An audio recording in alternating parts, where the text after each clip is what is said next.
बिस्मिल्लाहिर्रहमानिर्रहीम। अस्सलाम वालेकुम दोस्तों मैं हूं आपका होस्ट डॉक्टर नुमान अली हमज़ा और आप देख रहे हैं doctor Numan Ali Hamza YouTube channel.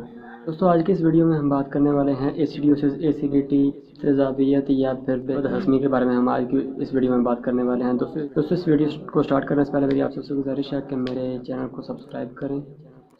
अगर वीडियो अच्छी लगे तो लाइक और शेयर करें। अगर किसी चीज़ की समझ ना आए तो मुझे कमेंट कर सकते हैं, ईमेल कर सकते हैं और व्हाट्सएप पे SMS कर सकते हैं। तो आइए दोस्तों वीडियो स्टार्ट करते हैं।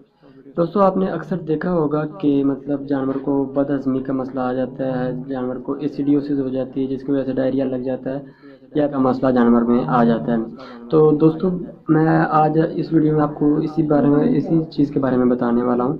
तो सबसे पहले तो मैं आपको ये बता दूँ कि इसका मतलब कोई ख़ास मौसम नहीं होता है इस बीमारी का, लेकिन फिर भी 3 मौके ऐसे होते हैं जहाँ पर ये बहुत ज़्यादा फैलने के चांसेस होते हैं। सबसे पहले तो होता है जब हमारी गंदम की कटाई होती है, दूसरे नंबर पर शादियों का जो सीज़न होता है उस दौरान ही में, तीसरे नंबर पर कुर्बानी के सीज़न में इस बीमारी का बहुत ज़्यादा फैलाव होता है।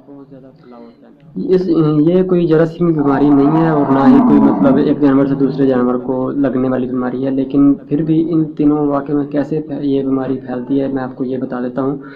जब हमारे गंदम की कटाई होती है, जो ज़मींदार लोग होते हैं उनके घरों पर ही गंदम पड़ी होती है, उनके घर के जानवर अक्सर छूट जाते हैं और वो खा लेते हैं और ज़्यादा खाने की वजह से उनको मसला आ जाता है बदहज़मी का या फिर एसिडियोसिस हो जाती है। इसके अलावा जो चरवाहे होते हैं वो भी जब गंदम की कटाई हो चुकी होती है उन दिनों में वो भी गंदम के खेतों में ही अपने जानवरों को छोड़ते हैं। इसके अलावा दोस्तों शादियों के सीज़न में इस बीमारी का कैसे फैलाव होता है, जो मतलब शादियों के सीज़न में आपको तो पता है पाकिस्तान में बहुत ज़्यादा खाना जो है वो वेस्ट होता है। जो नान वगैरह होती हैं वो आमतौर पर जो चरवाहे लोग होते हैं वो ले जाते हैं या फिर जिनकी शादी होती है वो अपने जानवरों को भी डाल देते हैं।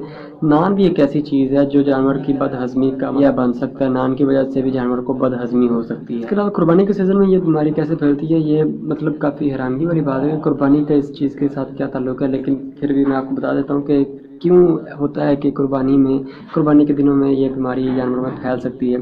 दोस्तों इसकी वजह ये होती है कि मतलब कुर्बानी के दिनों में जो लोग शौकिया तौर पर जानवर खरीदते हैं कुर्बानी के लिए, उन बेचारों को नहीं पता होता है कि जानवर को क्या चीज़ खिलानी है, क्या चीज़ नहीं खिलानी और किस हिसाब से खिलानी है। सबको बहुत ज़्यादा प्यार आ रहा होता है, इसलिए हर कोई जब किसी का दांव लगता है तो वो आता है और जानवर को कोई ना कोई चीज़ खिला देता है, जिसकी वजह से जानवर के मैदे में गड़बड़ी हो जाती है और जानवर को ये मसला हो जाता है। इस बीमारी की दोस्तों सिंपल सी निशानी है कि आपको जानवर का जो पेट है, अगर आप फारे में मसला आता है तो पेट जो है वो फूला हुआ महसूस होगा, उसको ऊपर से दबाएंगे तो आपको आवाज़ महसूस होगी और हवा महसूस होगी। इसके अलावा अगर बदहज़मी हो जाती है या एसिडियोसिस हो जाती है तो उसमें जानवर को डायरिया लग जाता है और वाटरी डायरिया लग जाता है। दोस्तों इसका हल बड़ा ही सिंपल सा है कि हमने सिर्फ 3-4 चीज़ों को इसमें इस्तेमाल किया जाता है। आमतौर पर जो सबसे ज़्यादा हमें असर मिलता है इस बीमारी में वो है सोडा बाइकार्ब यानी कि मीठा सोडा। ये हर जगह पर अवेलेबल होता है। जब भी आपके जानवर को इस तरह का कोई भी मसला बने, खाना खाने की वजह से मतलब ज़्यादा खाने की वजह से, गंदम खाने की वजह से अगर जानवर को यह मसला बनता है तो आप जानवर को फौरी तौर पर उसके वेट के हिसाब से उतने ग्राम, मिसाल के तौर पर 1 किलोग्राम के हिसाब से 1 ग्राम इसका डोज रेट बनता है हमारे सोडा बाइकार्ब का। सोडा बाइकार्ब उस जानवर को पानी में मिक्स करके दें तो आपका जानवर 1-2 घंटे के अंदर बिल्कुल ठीक ठाक हो जाएगा। इसके अलावा कार्बोनेटेड मिक्सचर्स का इस्तेमाल करवाया जाता है। ये अगर आपका जानवर 50 किलोग्राम का है तो आप 20 ml तक ये इस्तेमाल करवा सकते हैं।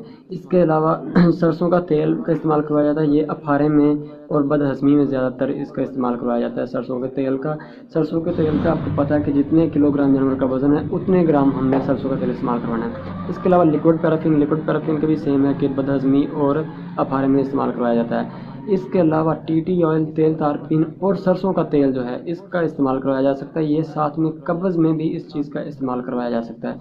तो दोस्तों मैं उम्मीद करता हूँ कि मेरी आज की ये वीडियो आपको अच्छी लगी होगी। तो अगर अच्छी लगी हो तो कमेंट करके ज़रूर बताइएगा। अपना और अपने जानवरों का ख्याल रखिएगा। अल्लाह हाफ़िज़।